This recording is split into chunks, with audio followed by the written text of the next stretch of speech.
Hi my friends, today I'm going to show you all how to make spongy and juicy rasmalai. Come on, let's start doing it. First you got to take 1 liter of milk and bring it to boil. I'm using toned milk. You can also use cow's milk. There is one thing to remember, we should never use buffalo's milk and full cream milk because it contains too much of fat.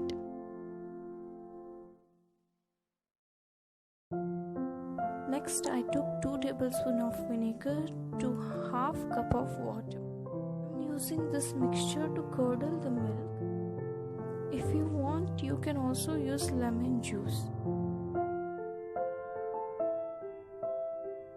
When milk boils and rises, you got to turn off the flame and keep on stirring to reduce its temperature.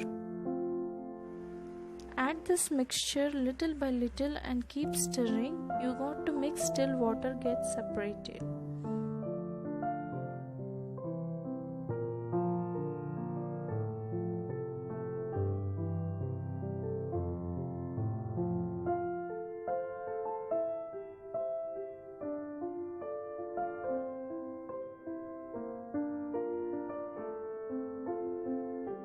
Look, now it's done.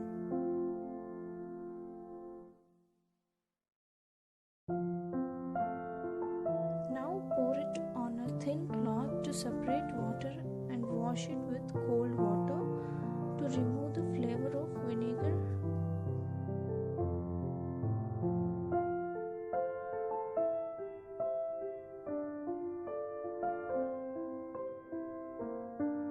Wash it using your hands twice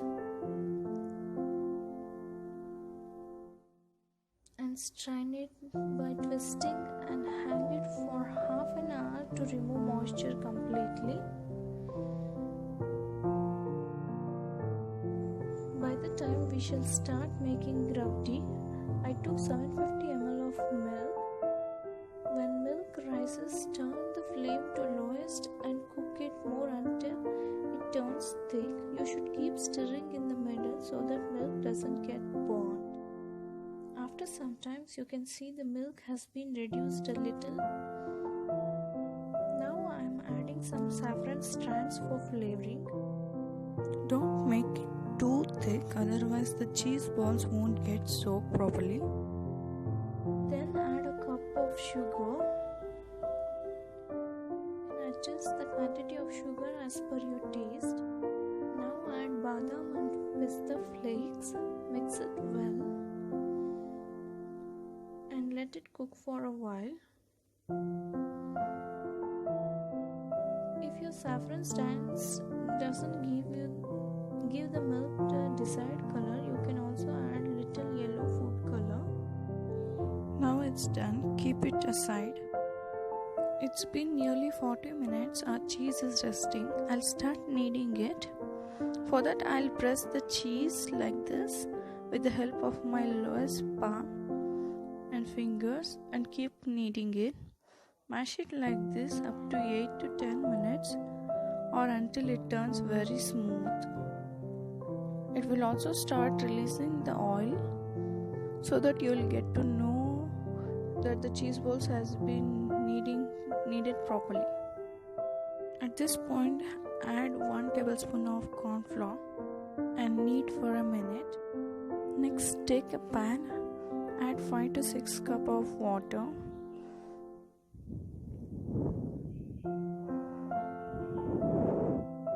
Then add 1 cup of sugar. It's approximately 150 grams to 200 grams. Boil it until all the sugar crystals dissolve completely. Take small portion of cheese dough and make small flattened ball like this. Keep this syrup very thin. As soon as it starts boiling, start adding tikkis one by one. The sugar syrup should be boiling throughout the cooking process, then only your rasgullas get fluffiness.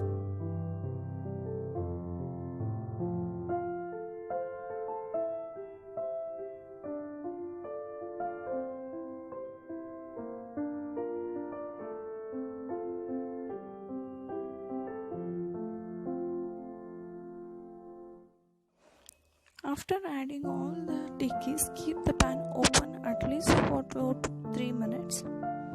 Then cover the lid and keep it on medium to high flame.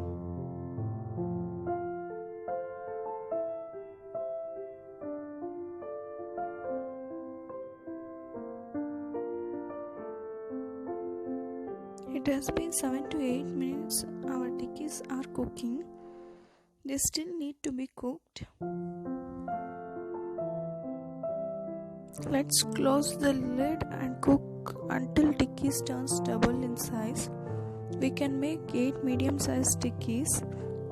As I love smaller ones, I made 16. It has been 15 minutes. Let's remove it and check. Tikkis are fluffy and spongy. Now turn off the flame. Let it cool without covering the lid. You can follow same process to prepare rasgullas.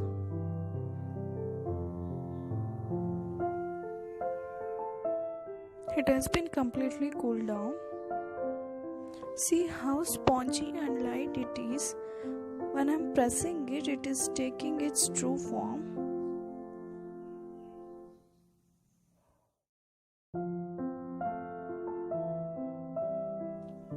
Now squeeze tikkis with the help of spoon like this to remove excess sugar syrup and transfer it to rabdi.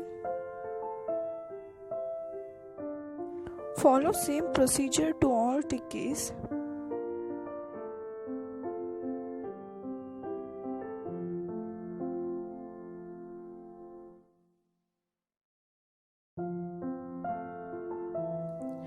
Mix it well and then transfer it into a container because I'm not going to use it meanwhile.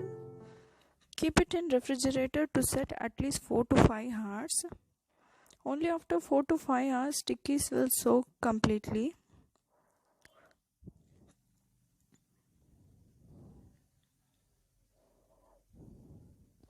After 4 hours, our rasmalai has set properly. It is ready to serve now. Do try out the recipe. Do share your feedbacks.